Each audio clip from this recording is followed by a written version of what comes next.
Goodness, how do you follow Eileen? My stars. Wow, that's pretty amazing. Yeah, I actually had some really nice remarks that I'd written a couple of weeks ago, and they would have been perfectly appropriate. But last night, somehow they just didn't feel right, and I threw them away and wrote another one. So you'll have to excuse me if it's a little bit not as smooth as it might have been.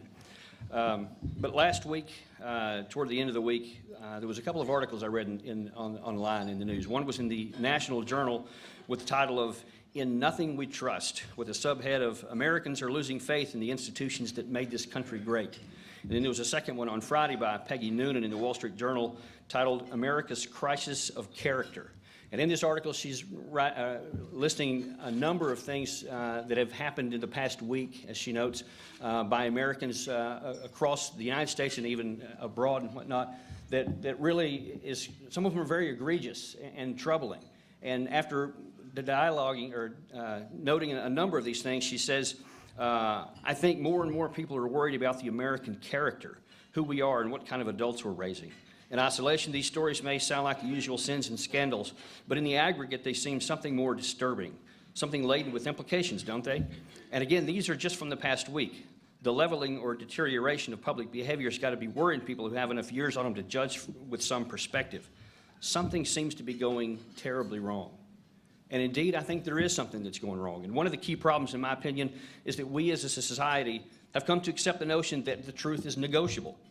You know, I don't know how many folks that I talked to, especially before I went public with my story, and I would tell them some example or so of how, you know, the evidence was one thing, and some senior leader made a completely separate comment, and they said, well, what do you expect him to say? I said, I expect him to say the truth, you know? And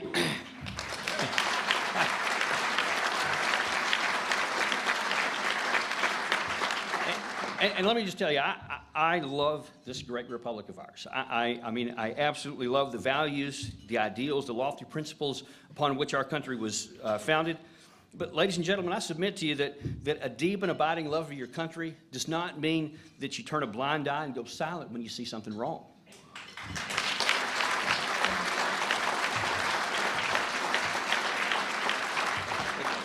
Look, nobody wants to publicly challenge leadership of some organization that they belong to, because you're certain that you're going to face some level of grief, as Eileen graphically depicted over there, and others here as well. But, you know, in the end, I just couldn't sleep at night remaining silent. And I genuinely, this is no fake humility, I didn't want to do this. You know, nobody wants to endure this kind of grief, and I certainly didn't want to.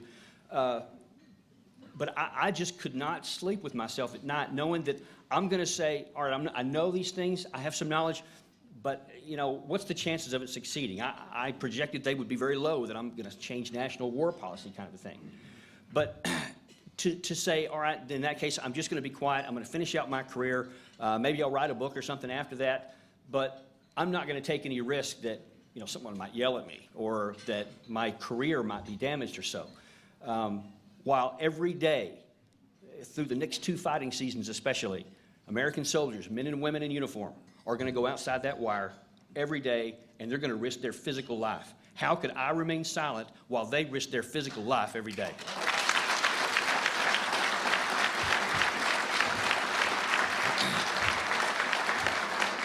And a reporter recently asked me how I rationalize my speaking out against the military requirement for unity of effort. And I told him there's nothing to reconcile. I have an obligation to stand up for the truth and do the right thing, irrespective of the consequences. An obligation.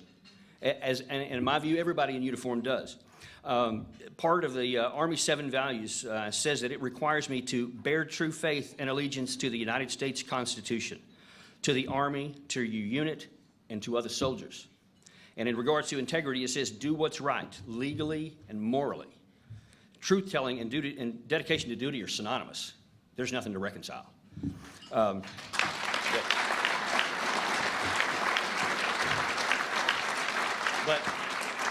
look, one Army guy standing up and doing this probably isn't going to make a difference.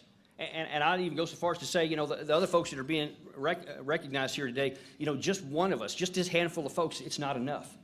It's going to take some other people to step out and do some things better. And I'll just tell you, one of the things that has really given me some encouragement and given me hope is that when I see this room here full of people, I mean stuffed from side to side, even up in the balcony there's some folks here. That's brilliant, because that means there's folks that are interested in this. Can I just tell you, if you can't just be in the audience.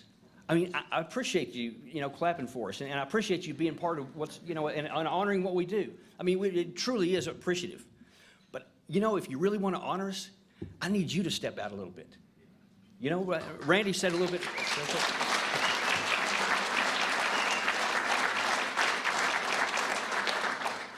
Randy mentioned it at first, you need to start telling other people about it. But I'll go a little bit further, and I'll say you need to start doing something. I mean, look at this room. This room is full of, there's members of Congress in here. There's major members of the media, think tank folks, business leaders, all kinds of people. I mean, you guys here really have some influence and some power in certain areas of influence. You need to use that for doing something that's good. Because in the end, we can't be satisfied with saying, yeah, that guy had a lot of bravery, good job. You need to join in with that, because if we do accept that the truth is negotiable, if we do say, yeah, I know he doesn't really mean that, but that's just how business is done. No more. That's got to stop. That's got to stop right here. That's got to stop today. It's no longer acceptable for the truth to be negotiable.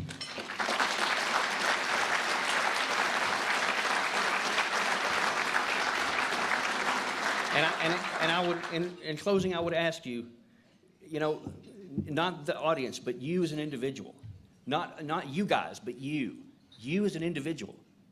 Let it start with you. Let it start today. Our great republic needs you people, folks like you, every one of you, as an individual, as a group. We need you to step up and to take it to another level and to do the right thing for our country. Thank you.